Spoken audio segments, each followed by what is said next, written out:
Sa programang Count Your Blessing ni na former Governor and Congresswoman Cherry Domingo Umali ay ibinahagi ni na Pastor Raymond at Sister Lolit Bundok ang kanilang inspirasyong patotoo kung saan kanilang tinalakay ang mga pagsubok at himalang kanilang naranasan bilang mag-asawa at lingkod ng Diyos.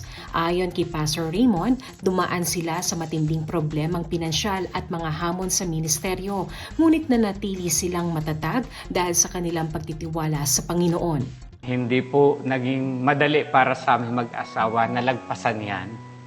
At hanggang ngayon patuloy pa po namin yan nilalagpasan. At patuloy kami nagtitiwala sa Panginoon na siya yung gagawa ng paraan para magkaroon kami ng financial breakthrough. So sa Diyos po talaga kami tumitingin at humihingi ng habag at tulong. Alam namin hindi kami pagkukulangan at pababayaan ng Diyos. Samantala, ikinuwento ni Sister Lolit ang himalang kanyang naranasan matapos siyang makaligtas sa isang ectopic pregnancy at magkaanak ng kambal sa kabila ng mababang posibilidad ayon sa mga doktor. Ang nangyari po doon, after po ni Ruth, nag-conceive po ako ng 2 beses, kaya lang po, pareho pong nakunan.